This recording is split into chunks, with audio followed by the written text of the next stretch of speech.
Perlu pendampingan dari orang tua yang mungkin karena kesibukannya sehingga tidak sempat untuk memberikan pendampingan agar anak-anaknya mengkonsumsi makanan-makanan bergizi sehingga hanya makanan-makanan fast food dan sebagainya. Jadi kalau misalnya dulu karena kurangnya edukasi yang bisa didapatkan, sosialisasi yang dibagikan melalui media elektronik ini bisa menjadi salah satu alasan stunting. Karena malah teknologi ini bisa menjadi penyebab juga ya Pak ya, karena kemudahan untuk mengakses dan mengkonsumsi makanan-makanan yang bahkan selagi tidak bergizi untuk anak-anaknya.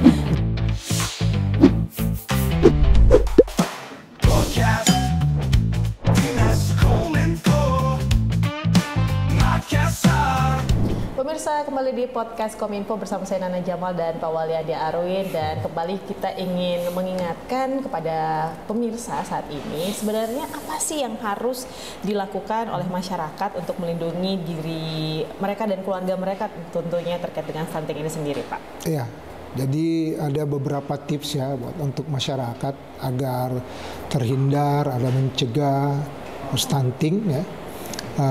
Termasuk sebenarnya mendorong masyarakat untuk memperbanyak asupan gizi terutama protein hewani ya, seperti yang terkandung dalam telur.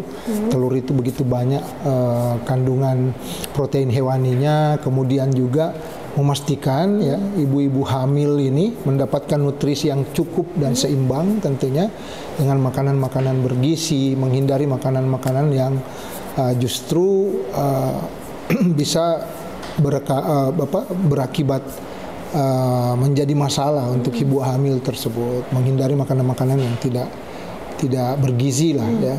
Kemudian tentu untuk yang ibu menyusui ya, kiranya memberikan ASI eksklusif ya selama 6 bulan pertama, itu wajib untuk dilakukan dan ini perlu terus diedukasi oleh pemerintah agar masyarakat semakin sadar pentingnya memberikan ASI eksklusif tersebut selama 6 bulan pertama. Kemudian memperkenalkan makanan-makanan pendamping ASI ya yang tepat dan bernilai gizi tinggi setelah 6 bulan. Kemudian juga menjaga kebersihan nih, kebersihan lingkungan, sanitasi lingkungan untuk mencegah infeksi, karena infeksi yang berulang-ulang itu juga menjadi pemicu dari penyakit stunting ya. Stunting di mana ini akan menghambat nutrisi seperti diare, infeksi yang lainnya yang menghambat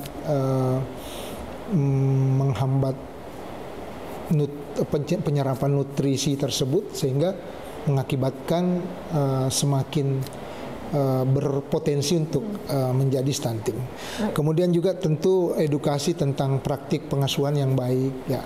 Ini tentu bisa kita sosialisasikan agar anak-anak kita mendapat perhatian dari orang tua ya. Jadi sebenarnya stunting ini bukan hanya untuk kalangan masyarakat miskin saja.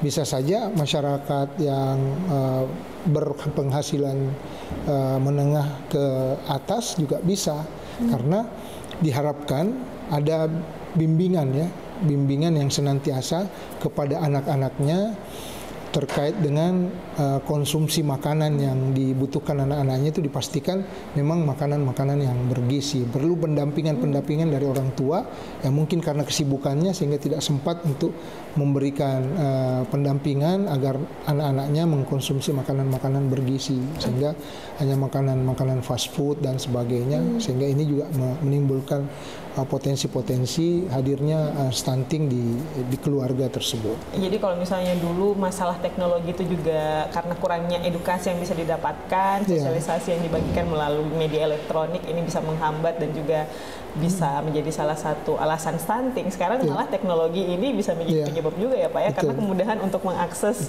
dan mengkonsumsi makanan-makanan yang bahkan selagi tidak bergizi untuk anak-anak. Nah, kalau dari pemerintah kota untuk edukasi ini sendiri tadi sudah dikatakan bahwa dari dinas dan juga berbagai perangkat daerah sudah berusaha keras. Tapi programnya sendiri mungkin Pak? Jadi pemerintah Kota Makassar melalui beberapa perangkat daerah terkait itu sudah melakukan langkah-langkah, bahkan ada tim ya yang dibentuk, tim percepatan penurunan stunting ya. Kemarin sudah melakukan rapat koordinasi TPPS ini. Itu senantiasa melakukan salah satunya edukasi kepada masyarakat di setiap saat. Begitu pentingnya untuk diberikan makanan pendamping ya, makanan pendamping agar mereka asupan gizi masyarakat kita ini di 10 di 1000 hari kehidupan tersebut betul-betul terjaga dengan baik, karena disinilah usia rentan terhadap hadirnya penyakit hadirnya stunting ini di 1000 hari kehidupan ya. Mulai dari hamil hingga umur 2 tahun ya. Nah, sebelum melahirkan, sebelum anaknya lahir ke dunia seperti itu Pak, ya. Apakah ini juga perlu bahwa ibu-ibu yang mempersiapkan dirinya untuk hamil seperti itu juga perlu untuk menjaga kesehatannya Pak? Perlu. Jadi ibu-ibu hamil justru senantiasa diedukasi untuk makan makanan bergizi agar bayinya nanti lahir sehat ya, tidak kekurangan gizi. Makanan bergizi ini perlulah kita senantiasa memberikan edukasi pentingnya ibu-ibu hamil ini mendapatkan asupan gizi yang cukup dan berimbang, sehingga pada saat melahirkan nanti anaknya pun akan sehat, tidak stunting mungkin. Ya, ini perlu kepedulian kita semua, termasuk kepedulian ibu-ibu hamil yang mau agar anaknya lahirnya sehat, harus banyak-banyak mendapatkan informasi, rajin-rajin untuk mencari informasi, dan juga ya disiplin dalam mengkonsumsi makanan, terutama makanan-makanan yang nilai gizinya tinggi, proteinnya tinggi, agar bayinya nanti lahir dalam keadaan sehat gitu ya. Nah, kalau dari makanan-makanan yang sudah dikonsumsi tapi gizinya belum cukup, apakah ada suplemen khusus Pak yang bisa dikonsumsi bagi para ibu hamil mungkin atau para gadis-gadis seperti itu Pak? Iya. Jadi tentu yang diharapkan di sini dengan edukasi, dengan sosialisasi kepada mereka, akhirnya mereka paham bahwa di samping telur ya yang mengandung protein hewani yang tinggi, juga mengandung vitamin A, B12, D, dan zat besi. Tentu asupan-asupan protein dari makanan lainnya juga diharapkan bisa dikonsumsi agar yang paling penting sebenarnya konsumsi pangan masyarakat itu betul-betul cukup ya, cukup memenuhi unsur-unsur gizi yang dibutuhkan ya. Tidak hanya makan telur saja, mungkin dengan ikan ya, diedukasi untuk banyak makan ikan, kemudian sayuran ya. Tidak makan makanan yang fast food, junk food dan sebagainya, akhirnya nilai gizinya rendah. Nah, ini juga yang mengakibatkan hadirnya penyakit stunting tersebut ya. Nah, karena kan ini harus menjaga panganan mereka nih Pak. Nah, pemerintah Kota Makassar sendiri apakah sudah menjaga harga panganan yang ada di pasar saat ini Pak? Nah, ini tantangan untuk pemerintah Kota Makassar agar memastikan harga pangan ya, terutama bahan pokok ya, terutama bahan pokok yang masuk dalam kelompok volatile food ya. Volatile food ini adalah kelompok makanan ya, bahan pokok yang sewaktu-waktu bisa turun harganya, bisa naik. Itulah yang harus dikendalikan, karena ini dikendalikan oleh mekanisme pasar ya. Nah, untuk itu pemerintah juga harus hadir untuk memastikan harga pangan ini terjangkau kepada masyarakat yang membutuhkan, karena termasuk di dalamnya volatile food itu termasuk di dalamnya telur ya. Harga telur saat ini kan di kisaran 50-53 ribu. Kita berharap memang bisa kita pertahankan di harga 50 ribu sehingga masyarakat lebih mudah mendapatkan makanan-makanan atau bahan pokok yang bergizi itu dengan harga murah.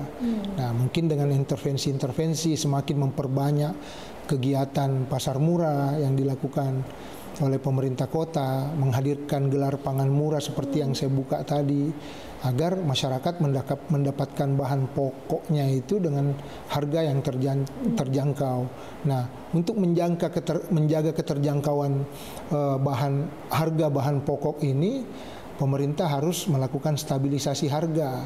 Stabilisasi harga bahan pokok itu dengan cara menjamin kelancaran distribusi, menjamin kelancaran pasokan, kemudian melakukan komunikasi efektif untuk menghadirkan kolaborasi dengan berbagai pihak-pihak yang bisa membantu kita dalam semakin menekan harga-harga bahan pokok di pasaran. Oke. Jadi memang sudah terlihat sekali bagaimana kemudian kerja-kerja dari pemerintah Kota Makassar untuk bisa menurunkan prevalensi stunting yang ada di Kota Makassar ini sendiri. Nah, pemirsa podcast Kominfo, kita akan kembali lagi, tetaplah bersama kami. Ya.